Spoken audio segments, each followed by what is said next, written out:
Hey everybody, it's Drew here with Driving Chill, Athletic Apparel, back with you. Today I wanted to dive into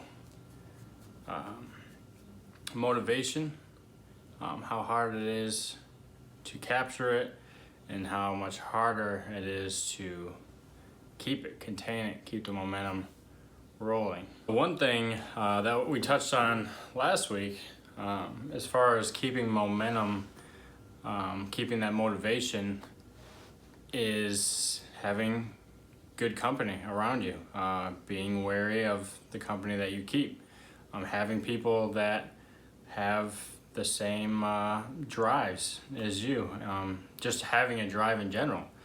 And having those people around you is super important to help support what you're doing, and then of course being able to give back to them and what they're doing, and just building those bonds. So for staying motivated, having people that are also motivated is a huge cheat code, is a huge help. The second big thing is you need to go all in with whatever it is that you are pursuing.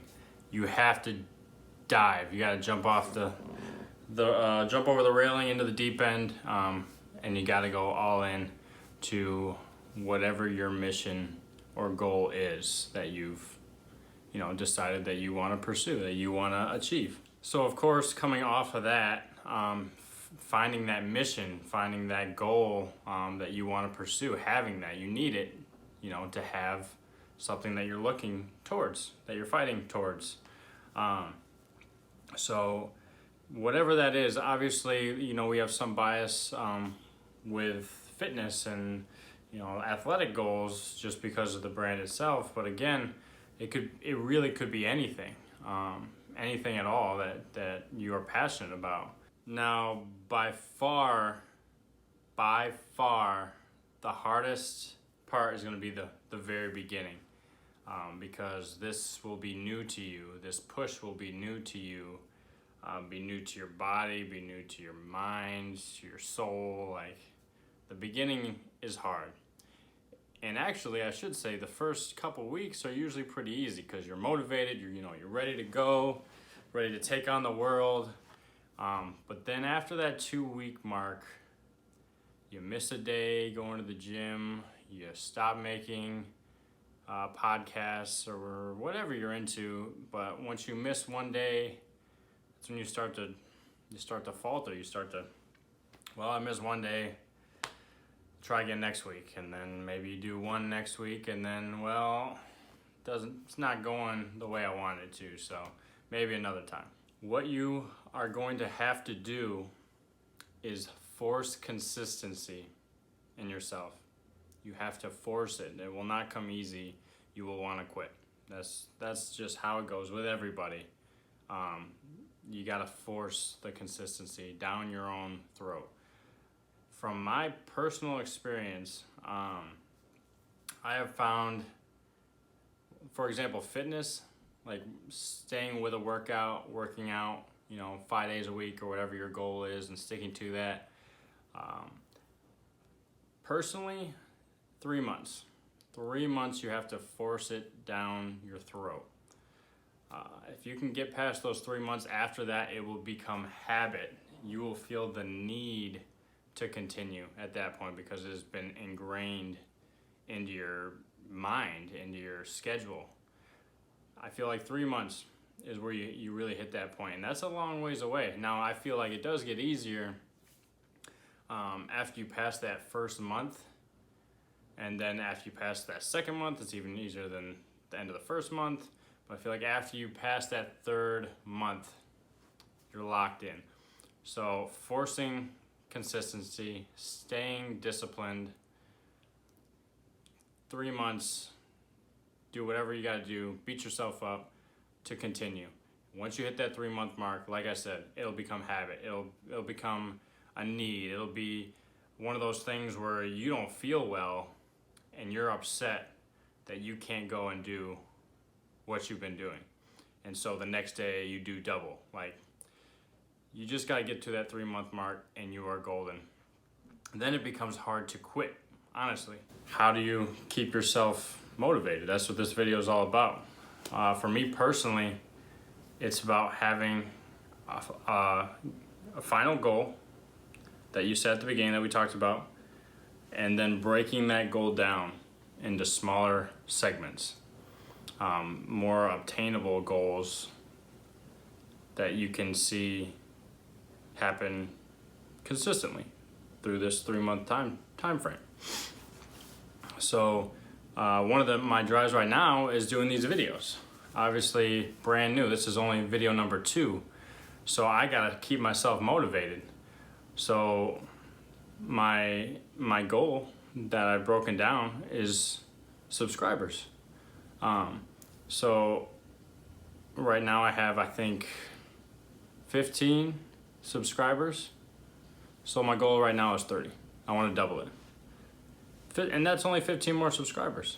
So that's obtainable. I can do that. I can hit 30, right? Another example is gaining weight. Like people that want to gain weight or that want to lose weight, depending on if you're trying to gain muscle, trying to lose fat. Same thing. Set those 5 pound, 10 pound marks that you can hit. And then you have your final goal, but you're achieving these goals as you go. And it really motivates you because you see that progress. And once you see that progress, that drive really starts to come in. It starts to fuel you on the inside.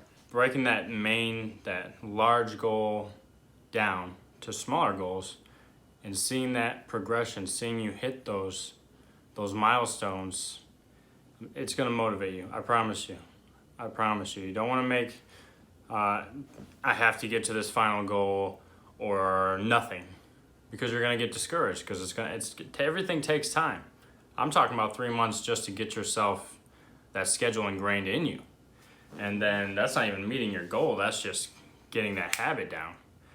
So having those little goals, those subsections, is huge and will be huge for you, and I know it has been for me and will continue to be, because I use that method in almost every aspect of my life. Now the last main thing that I want to touch on as far as staying motivated and reaching those goals is to keep yourself, you got to hold yourself accountable, and you have to be able to bounce back, because me included, in those first 3 months, there are definitely times where, as far as working out, I felt sick one day, so I didn't go to the gym. I still feel it was justified. I was not feeling well. It probably wasn't a good idea. But the next day, well, I didn't go yesterday. Maybe I can, start again next week. That's what was going through my head. That's what was already, pulling back on my drive. So I had to force myself. I had to force myself to go. And as soon as you do that, the hardest thing is getting up. The hardest thing is starting a workout. The hardest thing is starting a project. Just starting it. That's the hardest part. Once I'm in the car and I'm driving to the gym and on the machines, I'm golden. I've started, and I came there for a reason. I'm gonna do what I'm there to do, is doing videos. As soon as the camera starts rolling and I start talking, I'm not just gonna quit mid-video. Like, I'm in this. Like, that's the biggest thing is starting. So all you gotta do is force yourself to start. Mentally, it's hard. Physically, it's easy. Set up a camera, start a car, hit the gas pedal. It's that mental game that you gotta play with starting. That's the part you gotta break through. But as soon as you do it, you'll be golden. And then when you're done, you will feel so good and so proud of yourself for forcing yourself to start. So being able to bounce back is huge. Keeping that positive energy is huge. Having that good company around you will help a lot with that part. But when you feel down or you're feeling lazy, you're feeling like, well, will this amount to anything? You just gotta shut all that out and keep that positivity, rolling through your body. We're talking about just being able to recover. And the more you do that, will also, be easier as you go. If you've already recovered 10 times consistently, and these, I'm just talking, and when I say recover, I mean you missed a day, or you fell down for a weekend, missed a couple days. That's what I mean by recovery. I don't mean I missed a month, I didn't feel like doing it, but now I'm ready to start again. That's not what I mean by recovery. That's literally starting the whole process over again. I just mean the little bumps in the road that are going to happen, especially in those first 3 months, especially in that first month, and you being able to force yourself over those bumps, through those bumps, and to recover and bounce back. And if you can do that, then that's a goal achieved right there. You will meet your sub goals, and then you ultimately reach your final goal. So just really, like I said, getting through those first 3 months, being able to bounce back when you run into those mental games, and then, like I said, having that good company around you to help uplift you. Those are the 3 big things as far as keeping motivation, keeping the momentum rolling, and get past those 3 months, and it's all you at that point. You have now changed yourself, in my opinion, for the better, both mentally and physically, probably more so mentally, because the mind fights you. It really does, and you got to be able to reach into to your heart to overcome those mental games. So I hope this video was helpful. I hope, again, that it touched some of you out there, that you've been able to take something from it. Of course, these are the morals, are the core values of Driving Chill athletics that I'm getting across here. And as I said in the first video, and I'll probably say it in every video, I'll drop the links for our social media pages and the website. Please check it out. The community is great, and that's what I will continue to say. The community of people is amazing, and we'd love you to be part of it. I appreciate any and all support. I will continue these videos because this is my goal, and reach those 30 subscribers is my sub goal. So please like, share, subscribe. Would be greatly appreciated, and I will see you guys next week. Thanks.